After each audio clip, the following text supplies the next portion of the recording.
Justin, thank you so much for coming today. We really appreciate you taking the time to interview with us. We understand that you are considering Youngstown State University's counseling program and obtaining your master's degree in counseling with a student affairs focus. So why don't we just get started in the interview? Does that sound okay? That sounds great. Thanks for having me in. Sure, no problem. So Justin, since this is the first time we've met face-to-face, why don't you tell me a little bit about yourself and why you have chosen to go for your master's degree and pursue the field of student affairs? That's great. So my background and my interest in student affairs was something that I kind of stumbled upon, actually. I started my undergraduate at YSU in pre-med. I thought that was going to be my pathway, and I pretty quickly realized that I didn't have as much of a passion for being in a hospital and dealing with people in that setting as I believed to. So I learned about myself in that setting, and I changed my major twice before I ended up realizing that I wanted to complete my degree with a focus on communication studies. And I met a lot of great resources along the way, academic advisors, support service people like the student one-stop representatives, and various entities across campus who really helped me to make that decision. So meeting those people, having an opportunity to interact with really supportive professionals led me to realize that this was something that I was interested in. And then I was lucky enough in my last year of undergrad to be a peer mentor. Oh, okay. And that peer mentor experience really made it real for me, right? How so? Yeah, I had an opportunity to work with students, to support first-year students as they came in for orientation, to work with throughout the entire first year and help support time management skills, goal-setting skills, help them to understand their curriculum, and taking what I believed I had an interest in, turning it into a reality and actually working with students, helped to connect those dots between what I thought I might be interested in and then actually doing it, to the point where now I feel very confident that I'll be energized in the future to wake up every day and stay on a college campus and continue to hopefully help other students the way that professionals on our campus helped me to find a pathway for my future. That sounds great. Thank you. Awesome.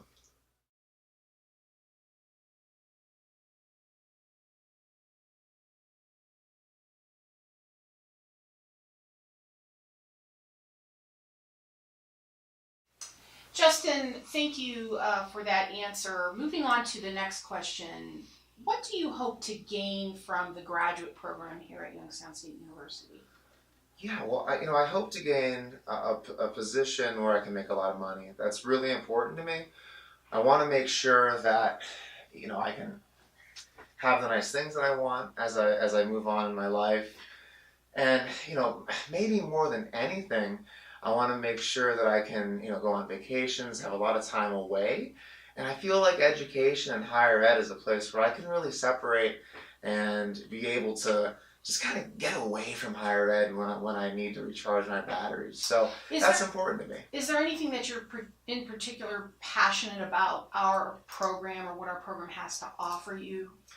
Well, the classes are in the evening, so what I know is that during the day I can go disc golfing and I can ride my bike around, and I have the days to myself, and I'll be able to just do the classes at night. And that'll be an easy option for me for this master's. So that's going to be great.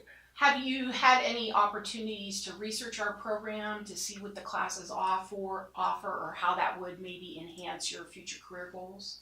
Yeah, so I've looked into the classes a little bit, and I saw that there's some great classes about leadership, so I'm sure that as soon as I graduate, I'll get a director position or like a vice president position. Okay, thank you.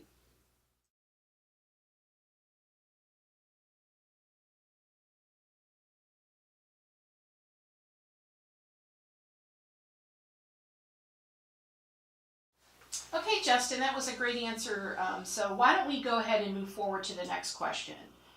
Why don't you go ahead and start by telling us what you hope to gain from the graduate program here at Youngstown State University? Oh, absolutely. So I've looked into some of the faculty who work here, and I'm really excited about some of the research that's happening. I'm passionate about first-year students and their ability to connect with the institution. So not just in terms of academics, but also the social connection, feeling like they belong to something bigger while they're here. And I know that there's some research that's happening looking at how we can further support those first year students with the new first year experience classes that are being offered on YSU's campus. So I hope to maybe expand my background with research related to first year populations to hopefully work hands-on with the first year population here at YSU, and then as we go through the classes, become a strong writer, speaker, leader, team member to anyone in the higher education environment.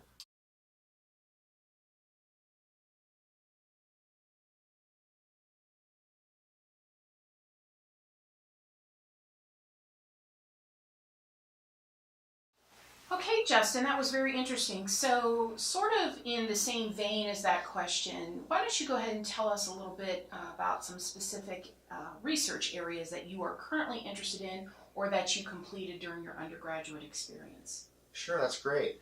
I actually have two that I want to discuss.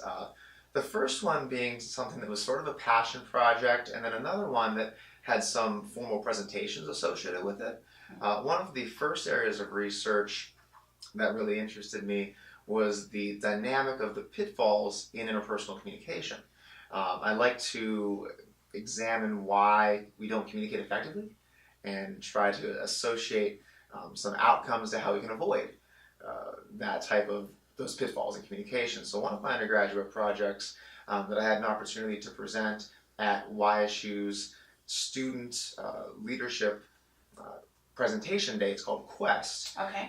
was a presentation where I assessed the pitfalls in communication during the first 3 episodes of the TV sitcom The Office.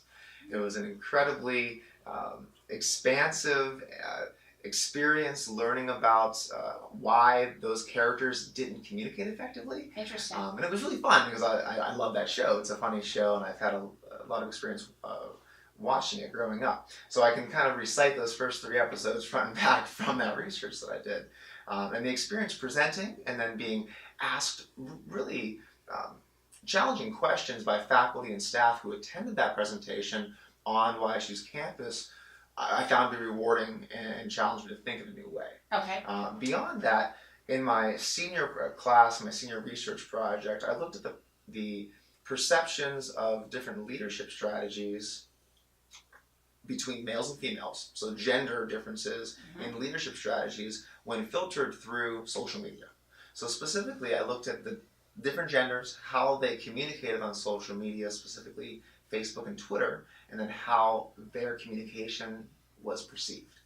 So I had an opportunity to go to the NCHC conference in Boston to present that research, to share my findings related to social media and how different genders are perceived as leaders in that area. And what I can say is that I feel very passionate about continuing my research with leadership. I believe that we need to think about how we lead the teams that we work with.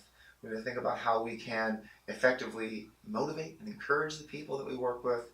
And it has to begin with an understanding of what's been done before, so that we can think about new ways to expand upon the foundation the prior researchers have established.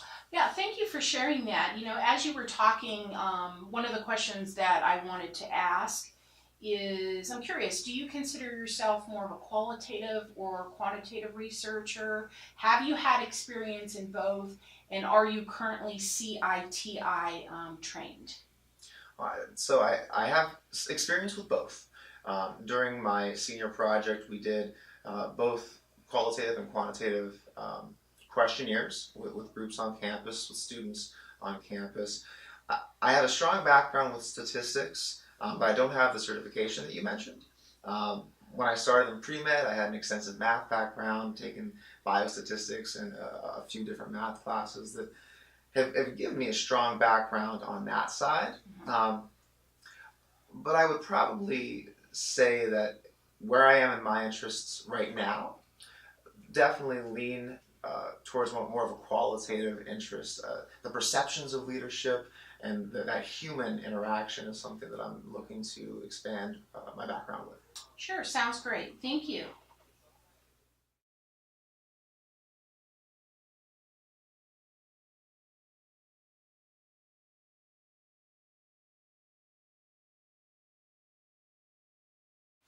Justin, so moving on into a little bit of a different area in terms of our interview, we're going to now talk a little bit about working with faculty members and working with other peers in the program. Obviously, there is a component of research, and you will be working with faculty members, hopefully, to enhance your research abilities. But what a lot of times what happens is there's a point in the research where you may need some direction, or there may be an area where you have to do something over again, or maybe start from the beginning. So just out of curiosity, how do you feel you respond to criticism? I've done really well in my schooling. Through high school, I never had to study at all.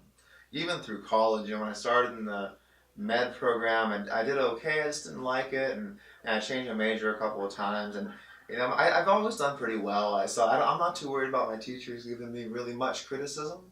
I feel like if they see something wrong, I just need to sit down with them and show them, the way that I was looking at it, and that tends to usually alleviate any of those issues. So I respond well to it because I can usually explain what the teacher didn't understand in my writing.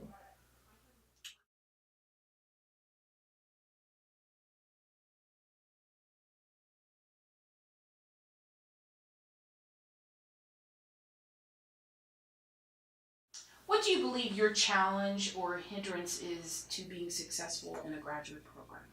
That's a great question. So during my undergraduate program, I waited tables. I did that along with being a peer mentor. So I've been used to having a busy schedule of 20 hours a week as a peer mentor at YSU, and then usually maybe 25 hours a week waiting tables on the weekends and on evenings, along with taking classes, obviously. So I've been very busy. However, I've applied for graduate assistantships. I've looked at the hours that are required for that. And I'm aware of the practicum and internship requirements that will come up later in the counseling program. So I can see a need to kind of revise my time management schedule. Beyond that, my wife has returned to school, and she's a part of my life that I need to make sure I have time for. So more than anything, I see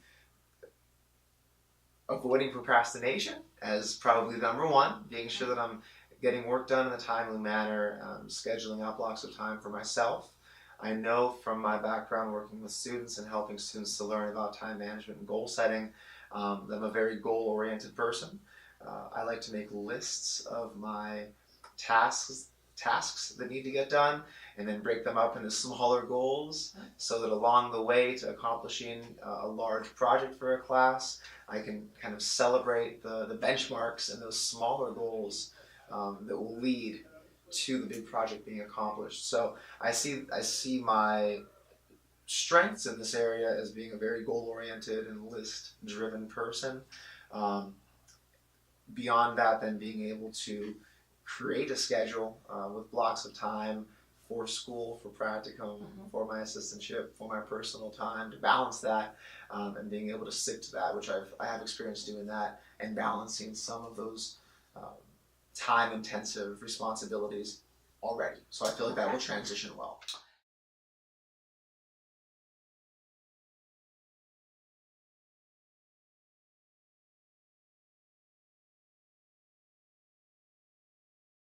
How do you want to proceed in the future? Where do you see yourself in your career or starting your leadership role at a university? Great. Well, I have a few areas of interest that I think are central to that discussion.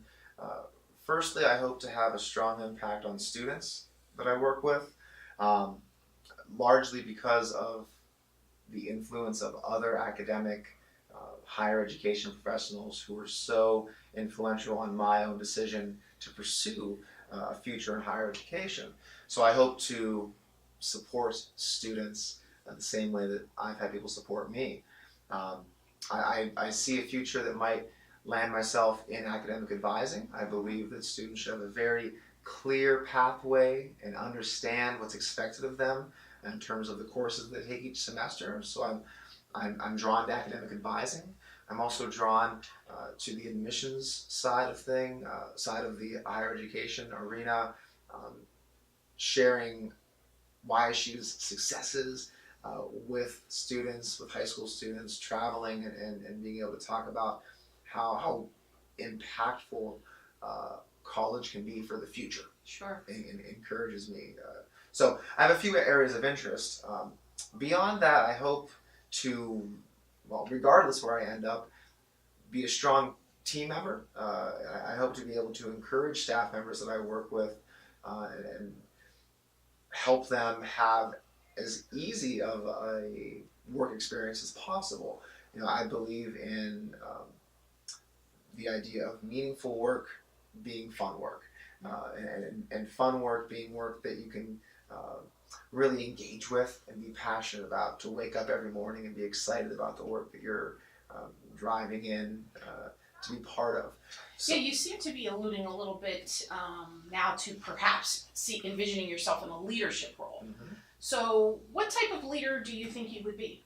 That's great, and I'm excited to talk more about that, because I think my vision for leadership in higher education, it involves motivating. I've talked about my passion for helping to motivate staff members and students. Mm-hmm. And I think higher education, my key motivator and the key motivator that helps me to wake up and be excited in the morning is remembering that higher education is sort of the key to a brighter future for all the students that we work with, whether it's students who are fresh out of high school, whether it's non-trads who've been in the workforce for a long time, students from under-resourced populations, maybe veterans who are coming back after being in the military. There's such a diverse set of people who come to university, and research is clear that those of us who go through the university experience have the ability to have a better life. Not just a better life in terms of the pieces that we expect when I say better life, so not just making more money, not just having better health care, but there's been some great research that shows that people who have an undergraduate degree are able to spend more time with their family, mm-hmm. are able to have more time to do the things they love to do, more leisure time. Mm-hmm. So motivating people around me, I think, really begins and ends with remembering that the university experience and the college degree is that key social and economic catalyst to a more positive future. That's wonderful. Thank you.